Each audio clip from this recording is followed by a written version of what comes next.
Graças a Deus, meus irmãos, a paz do nosso Senhor e Salvador Jesus Cristo. Nesta oportunidade, eu quero falar a respeito da Santa Palavra do Senhor. Quando se vai a glória de Deus? Lá em Ezequiel, capítulo 11, versículo 23, a glória do Senhor alçou desde o meio da cidade e se pôs sobre o monte que está ao oriente da cidade. Deus abandona o templo e retira a sua glória por causa das abominações do povo. A glória de Deus, ela representava a presença do Senhor no templo. Quando Deus mandou Moisés construir o tabernáculo, explicou a razão desta ordem. E me farão um santuário e habitarei no meio deles. Que é Êxodo capítulo 25, versículo 8. Essa presença, meus irmãos, não era incondicional. O povo tinha compromissos de acordo com a aliança feita no Sinai, mas esse pacto havia sido violado. O objetivo da presente palavra é esclarecer sobre a retirada da glória de Deus do santuário de Jerusalém. Sobre a glória de Deus baixou do céu à terra, primeiramente no tabernáculo, no dia de sua dedicação. Depois disso, essa cena se repetiu por causa da inauguração do templo de Jerusalém pelo rei Salomão. O significado da glória de Deus, contexto, ajuda a esclarecer o sentido de termo, a palavra hebraica que quer dizer kavod, que literalmente significa peso. E nesse sentido literal, só aparece duas vezes no Antigo Testamento, que em Samuel 4,18 e 2 Samuel 14,26. Essa Septuaginta, antiga versão grega do Antigo Testamento, emprega vários termos, entre eles doxa, glória, resplendor, poder, honra, reputação, valor, honra, mas nas visões de Ezequiel, glória indica o resplendor pela presença do Senhor. E essa é a descrição feita pelo próprio profeta. Que Ezequiel capítulo 1, versículo 26, o vocabulário hebraico Shekinah, geralmente usado entre os crentes como glória, não aparece na Bíblia, porém é frequentemente no judaísmo.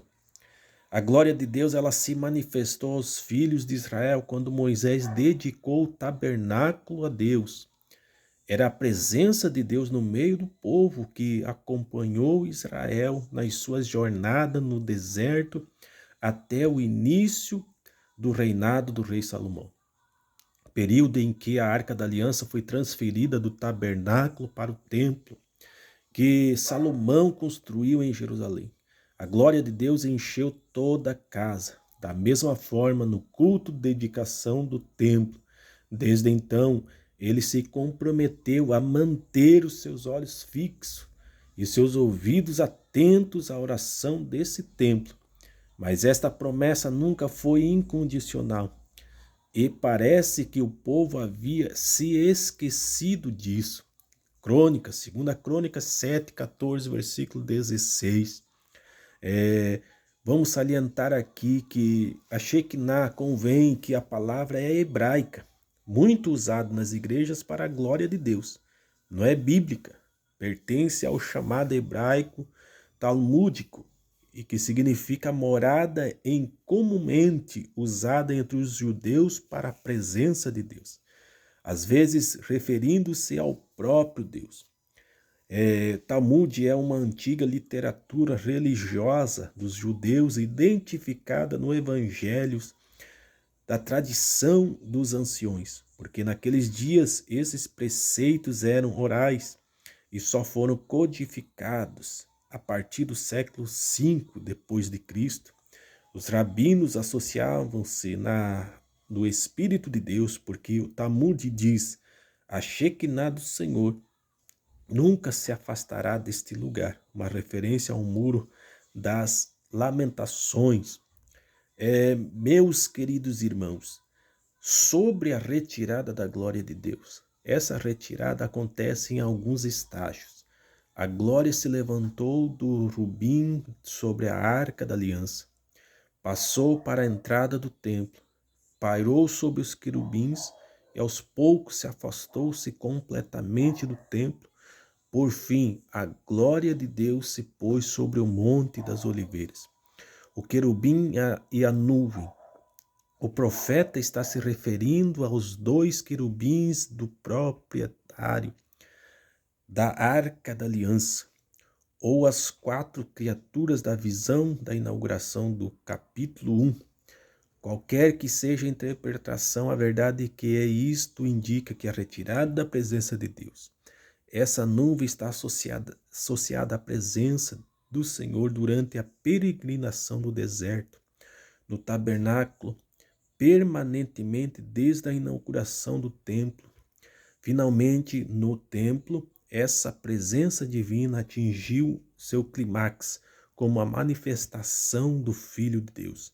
E o Verbo se fez carne e habitou entre nós, e vimos a sua glória, como glória do unigênito Pai, cheio de graça e de verdade. João 1,14. Mas a retirada da presença de Deus, a glória do Senhor pairou sobre os querubins e aos poucos se afastou-se completamente do templo. O profeta contempla essa glória se levantando da porta e se movendo para a carruagem que estava parada para descer. Em cima dos querubins, nesta visão, Ezequiel acompanha a glória de Deus flutuando sobre os querubins e vê a carruagem divina se mover para a porta principal do templo para sua partida definitiva. A saída da glória de Deus representa a retirada da sua presença. Com isso, se aproxima a destruição do templo. Esta casa foi construída pelos caldeus em 587 a.C., no mês 4º ao 9, que corresponde a 587 a.C. Por fim, a glória de Deus se pôs sobre o Monte das Oliveiras. A presença de Deus no templo era privilégio de Israel, mas isso exigia responsabilidade, de modo que a glória de Deus não podia habitar com o pecado. Mas a casa de Deus era profana, com as práticas pagãs mais abomináveis. Ezequiel viu a glória de Deus partindo do templo para o Monte das Oliveiras.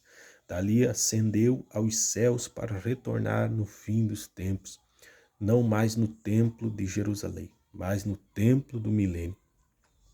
Com isso, a retirada da presença de Deus, o templo ficou vulnerável, juntamente com a cidade de Jerusalém. Interessante que o Monte das Oliveiras é também o local da ascensão de Jesus. Atos, capítulo de número 1, versículo 9 e ao versículo 11. Lemos também que, nesta visão, sobre o segundo templo, Ciro da Pérsia baixou o decreto que por fim o cativeiro de Judá. E pouco tempo depois partiu de Babilônia a primeira leva de judeus de volta para Judá. No seu decreto de libertação, o rei incluiu a reconstrução do templo de Jerusalém. Esdras 1 e o versículo 1 e 2. Segundo templo, conhecido como Templo de Zorobabel, foi inaugurado no 6º ano de Dário, que corresponde também a 516 a.C.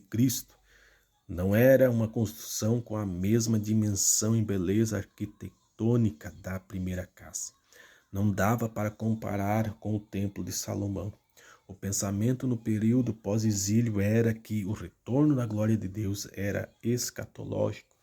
O templo de Herodes, o templo de Zorobabel, foi retomado e ampliado por Herodes Magno. Ele conseguiu persuadir os judeus dizendo que o atual templo não estava à altura da antiga glória. Os trabalhadores se iniciaram 15 anos antes de Cristo. Continuava em andamento nos dias do ministério terreno de Jesus, que depois conhecido como Segundo Templo, era o cartão postal de Jerusalém. A construção só foi concluída em 66 depois de Cristo. A presença do Filho de Deus não está registrada que a glória do Senhor tinha enchido a casa na inauguração por Zorobabel. Diferentemente de Moisés, quando inaugurou o tabernáculo, e de Salomão na inauguração do templo, foi o Senhor Jesus que trouxe a glória de Deus quando ministrou no templo de Herodes. A sua presença nele fez a glória da segunda casa ser maior do que a da primeira. O templo desempenhava várias funções em Israel, como um lugar de perdão, do encontro com Deus e da presença divina. Era o centro espiritual da nação. Sobre Jesus no templo, assim como a glória do Senhor deixou o templo antes da sua destruição pelos caldeus, da mesma forma aconteceu com o segundo templo. A diferença é que a segunda casa foi substituída definitivamente pelo Senhor Jesus. Explicação teológica. Jesus disse: eis que aqui está quem é o maior do que o Salomão. O construtor do templo, ele declarou-se maior do que o templo. Está aqui quem é maior do que o templo. Quando ele curou o paralítico de Cafarnaum, disse: filho, perdoados estão os teus pecados. Era uma mensagem velada dirigida aos sacerdotes que a função do templo estava para ser concluída em breve, com a vinda de Jesus ao mundo. O templo se tornou redundante, e o Verbo se fez carne e habitou entre vós, e vimos a sua glória como a glória do unigênito do Pai, cheio de graça e cheio de verdade. O fim do templo, o que o Senhor Jesus vinha insinuando ensinando de maneira indireta na última semana do seu ministério terreno, ele falou diretamente: não ficará pedra sobre pedra que não seja derribada. Mateus 24:2.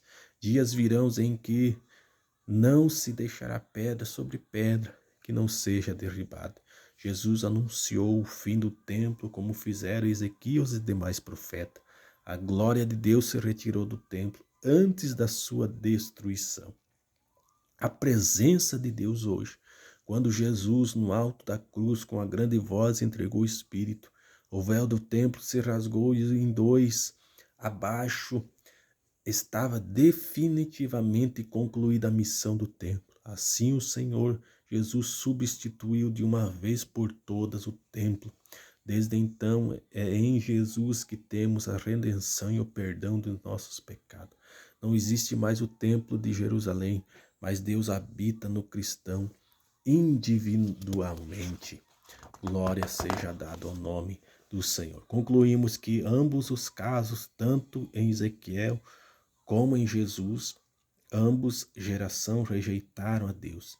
No Antigo Testamento substituíram pelos ídolos, e nos evangelhos substituíram a justiça de Deus pelas próprias justiças, não conhecendo a justiça de Deus e procurando estabelecer suas próprias justiças, não se sujeitaram à justiça de Deus. Glória a Deus. Qual é o significado da glória da descrição da visão do templo no tempo da visão de Ezequiel? Na visão de Ezequiel, a glória indica resplendor pela presença do Senhor.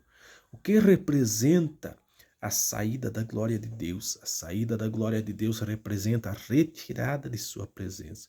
Qual o pensamento do período após o exílio sobre o retorno da glória de Deus? O pensamento no período pós-exílio era que o retorno da glória de Deus era escatológico. Porque a glória da segunda casa foi a maior do que a primeira. A presença de Jesus nele fez a glória da segunda casa maior do que a primeira. Ageu 2:9. Quem substituiu o templo de Jerusalém? O Senhor Jesus substituiu de uma vez por todas o templo de Jerusalém.